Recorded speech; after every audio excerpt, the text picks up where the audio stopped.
نحمده ونصلي على رسوله الكريم أما بعد فأعوذ بالله من الشيطان الرجيم بسم الله الرحمن الرحيم إنا أعطيناك الكوثر فصل لربك وانحر إن شانئك هو الأبتر۔ حضرات کرام، خطبہ مسنونہ کے بعد قرآن عظیم کی مشہور سورت جو سب سے چھوٹی سورت کہلاتی ہے وہ آپ کے سامنے تلاوت کی۔ اس میں اللہ تبارک و تعالی ارشاد فرما رہا ہے، اے نبی مکرم صلی اللہ علیہ وسلم، ہم نے آپ کو کوثر عطا فرمائی۔ علماء کرام فرماتے ہیں کہ کوثر ایک تو وہ حوض ہے جو اللہ تعالی آخرت میں اپنے نبی صلی اللہ علیہ وسلم اور آپ کی امت کو اس کا پانی پینے کے لیے عطا فرمائے گا، جس کا پانی دودھ سے زیادہ سفید، شہد سے زیادہ میٹھا اور طبیعت کو خوشگوار کرنے والا پانی ہوگا۔ حضور صلی اللہ علیہ وسلم ارشاد فرماتے ہیں کہ اس کے اوپر جو پینے کے لیے اللہ نے گلاس اور برتن رکھے ہیں وہ آسمان کے ستاروں کی تعداد سے بھی زیادہ ہے۔ اور ایک مطلب کوثر کا یہ بھی بیان کیا گیا کہ کوثر کے معنی آتے ہیں بہت زیادہ، جس کا مطلب یہ ہے کہ یہ مشرکین دشمنان اسلام جو یہ کہتے ہیں کہ محمد صلی اللہ علیہ وسلم کا کوئی بیٹا تو ہے نہیں، ان کے بعد ان کے دین کی ذمہ داری اور وراثت کون سنبھالے گا؟ تو اے نبی مکرم صلی اللہ علیہ وسلم، آپ ان کی باتوں سے پریشان نہ ہوں، ہم آپ کے اتنے نائبین تیار کریں گے جن کی کوئی حد نہیں ہوگی، اور وہ قیامت تک آپ کے دین کو پھیلانے کا کام کرتے رہیں گے۔ الحمدللہ، یہ کوثر بھی اللہ نے آپ کو عطا فرمائی۔ دنیا کا کوئی حصہ ایسا نہیں ہے جہاں پر آپ کے ماننے والے نہ ہوں اور آپ کے دین کا کام کرنے والے موجود نہ ہوں۔ اس کے بعد اللہ تبارک و تعالی فرماتا ہے، فَصَلِّ لِرَبِّكَ وَانْحَرْ۔ اب آپ اپنی امت کی کثرت سے تو بے نیاز ہو جائیں، اتنی کثرت کہ حضور صلی اللہ علیہ وسلم نے فرمایا کہ میں نے افق میں ایک نظارہ دیکھا کہ ایک نبی جا رہے ہیں اور ان کے ساتھ ایک ہی ان کا ماننے والا جا رہا ہے۔ ایک نظارہ یہ دیکھا کہ ایک نبی جا رہے ہیں اور ان کا کوئی ماننے والا نہیں۔ پھر میں نے یہ دیکھا کہ ایک نبی جا رہے ہیں اور ان کے ساتھ اتنی بڑی امت ہے کہ پورا افق اور آسمان بھرا ہوا ہے۔ تو میں نے کہا، اے باری تعالیٰ، کیا یہ میری امت ہے؟ تو اللہ تعالیٰ نے فرمایا یہ موسیٰ علیہ السلام ہے اور ان کی امت ہے۔ پھر فرمایا کہ اتنا بڑا میں نے مجمع دیکھا آسمان کے اوپر، اتنی بڑی امت دیکھی کہ اس نے چاروں طرف کے کونے اور افق آسمان بھر دیا ہے، اور ایک نبی ان سے آگے آگے جا رہے ہیں۔ اللہ نے فرمایا یہ آپ اور آپ کی امت۔ تو حضور نبی اکرم صلی اللہ علیہ وسلم اور آپ کی امت کی کوئی حد نہیں، جس کا نظارہ اللہ تعالیٰ قیامت کے دن دکھائے گا۔ حضور صلی اللہ علیہ وسلم ارشاد فرماتے ہیں کہ میری یہ آرزو ہے کہ قیامت کے دن سب سے زیادہ میرے ماننے والے ہوں اور انشاءاللہ سب سے زیادہ میرے ہی ماننے والے ہوں گے۔ یہ تو اللہ نے آپ کو کوثر عطا فرمائی، اور پھر فرمایا کہ آپ نماز پڑھیے اور اللہ کی راہ میں قربانی پیش کیجیے۔ بے شک جو آپ کے دشمن ہیں ایک دن انہی کا نام ختم ہو جائے گا اور ان کی جڑیں اور نسلیں فنا ہو جائیں گی۔ اللہ تبارک و تعالی نے اس مبارک مہینے میں مسلمانوں کے لیے 3 بڑے معزز عمل اور نیکیوں کے ذریعے مقرر فرمائے ہیں۔ ایک ان میں سے حج بیت اللہ اور زیارت رسول اکرم صلی اللہ علیہ وسلم کی دولت ہے جو اللہ اپنے ایمان والے بندوں کو عطا فرماتا ہے۔ دوسرے قربانی ہے، اور تیسرے عید الاضحیٰ کی یہ نماز ہے جو سب مسلمان جمع ہو کر اور اکٹھے ہو کر اللہ کے دربار میں سر جھکاتے ہیں، اللہ سے دعائیں کرتے ہیں اور اللہ کی عبادت کرتے ہیں۔ ایک عمرہ ہوتا ہے اور ایک حج ہوتا ہے۔ جب یہاں سے آدمی احرام باندھ کر مکہ مکرمہ میں پہنچتا ہے تو سب سے پہلے وہ جا کر کعبے کا طواف کرتا ہے، اور کعبے کا طواف حجر اسود سے شروع ہوتا ہے اور 7واں چکر پھر وہیں حجر اسود پر آ کر ختم ہو جاتا ہے۔ پہلے 3 چکروں میں رمل کیا جاتا ہے، یعنی جیسے کہ جوکنگ کی جاتی ہے، اچھل اچھل کے چلا جاتا ہے۔ 3 چکروں میں کعبے کے اس طرح چلا جاتا ہے، اور پھر 4 چکر جیسے درمیانی چال ہوتی ہے ویسے چلا جاتا ہے۔ اور یہ طواف پورا کرنے کے بعد 7 چکر مکمل ہو جاتے ہیں تو پھر صفا اور مروہ کے درمیان چلا جاتا ہے۔ صفا سے شروع ہوتا ہے وہ چکر، مروہ کی طرف چلتا ہے حاجی تو کچھ دور پیدل چلتا ہے اطمینان کے ساتھ۔ پھر ایک جگہ آتی ہے جسے بطن وادی کہا جاتا ہے، وہاں پر کبھی ہری قالینیں بچھا دی جاتی ہیں، کبھی ہری لائٹیں لگا دی جاتی ہیں، اور اس کی ایک نشانی مقرر کر دی جاتی ہے، اتنے حصے میں دوڑنا ہوتا ہے۔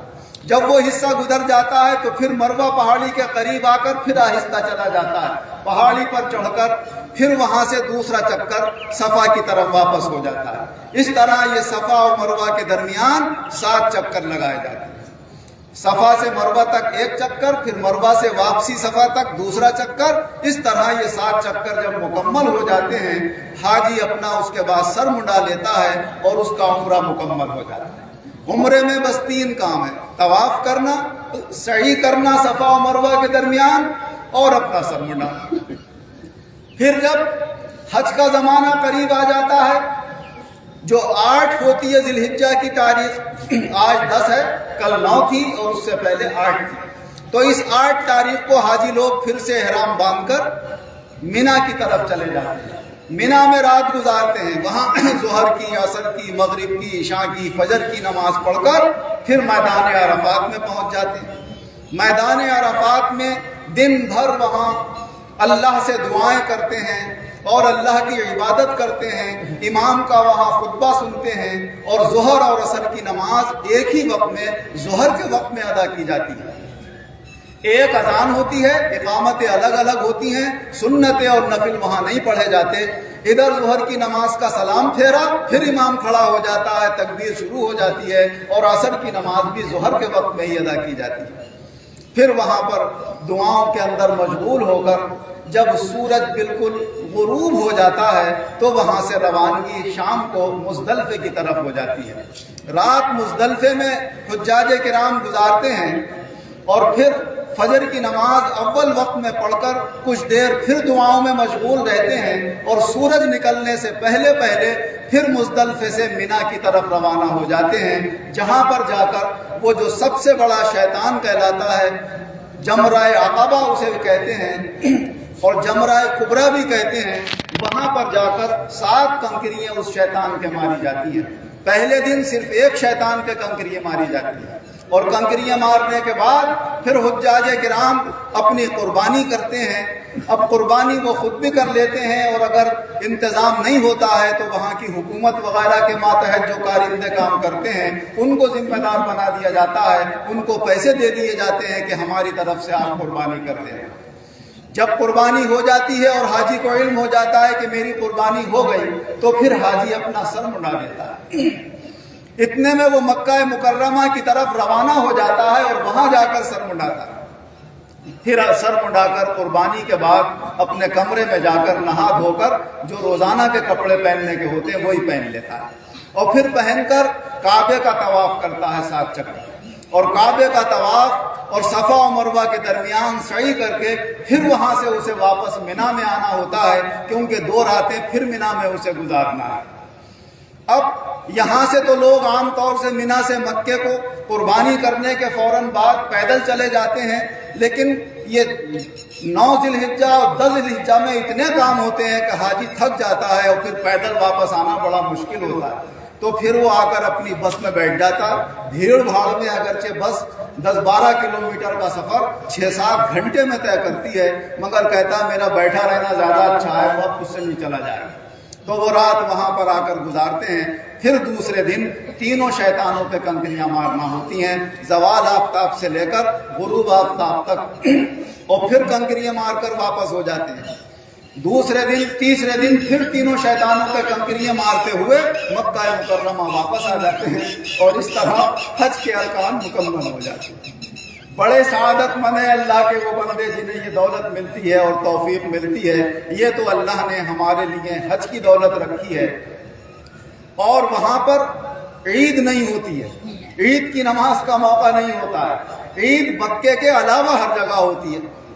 اور جو لوگ پہلے سے پہنچ جاتے ہیں وہ 8 دن پہلے مدینہ منورہ میں گزار لیتے ہیں، جو آخر میں پہنچتے ہیں وہ پہلے حج ادا کر لیتے ہیں، پھر مدینہ منورہ پہنچتے ہیں، اور وہاں پر 8 دن تک انہیں رہنے کا موقع ملتا ہے۔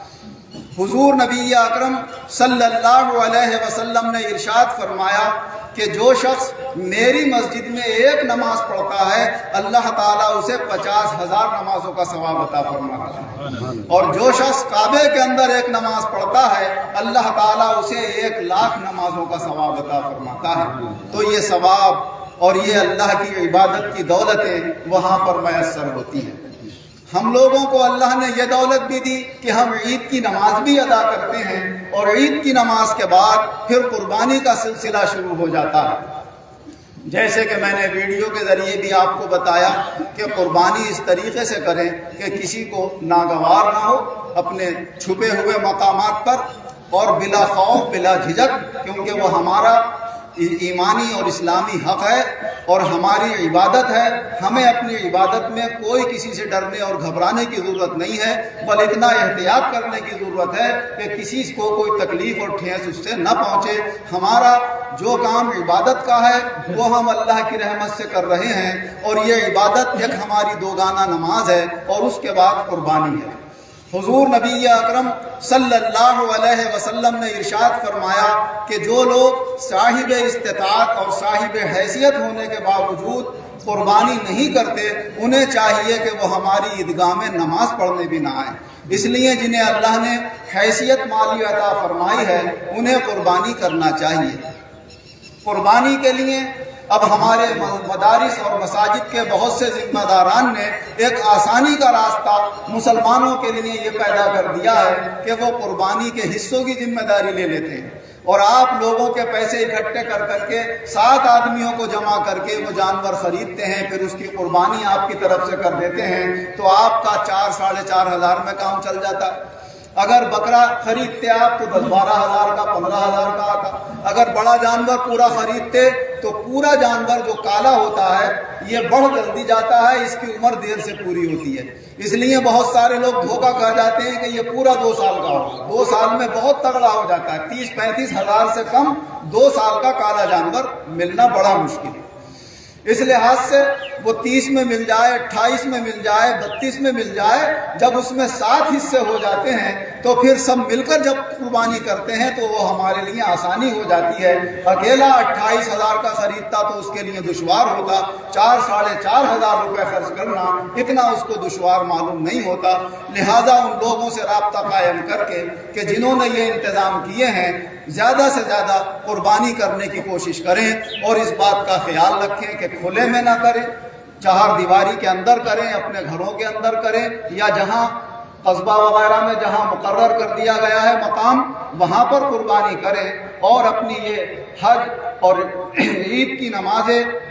اور اپنی یہ قربانی جو اللہ کی راہ میں ہم یہ عبادتیں پیش کر رہے ہیں یہ سب اللہ کی رضا کے لیے کریں، نام و نمود اور دکھاوٹ کے لیے نہ کریں، کیونکہ جو عمل خالص اللہ کے لیے کیا جاتا ہے وہ قبول کیا جاتا ہے، اور جو نام و نمود کے لیے کیا جاتا ہے اس کا بجائے ثواب ملنے کے الٹا عذاب ہو جاتا ہے۔ اس کے لیے حضور صلی اللہ علیہ وسلم نے فرمایا جو دوسروں کو دکھانے کے لیے نیک عمل کریں گے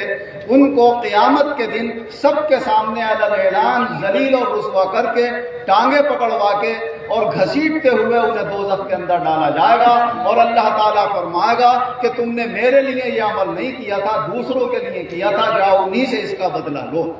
تو یہ ہماری چاہے نماز ہو، چاہے قربانی ہو، چاہے حج ہو، اللہ تعالیٰ یہ سب ہمیں اپنی رضا کے لیے کرنے کی توفیق عطا فرمائے، اور جن کو اللہ نے مالی جانی قوتیں عطا فرمائی ہیں وہ حج کی سعادت سے بھی سرفراز ہوں، عید کی نمازوں میں بھی عیدگاہ میں حاضر ہوں، اور اپنی قربانیاں بھی اللہ کی رضا کے لیے اللہ کے دربار میں پیش کریں۔ اللہ ہمیں سب نیک کام اپنی رضا کے لیے کرنے کی توفیق عطا فرمائے، اور برے کاموں سے اللہ بچنے کی توفیق عطا فرمائے۔ آمین وآخر دعوانا ان الحمد للہ رب العالمین۔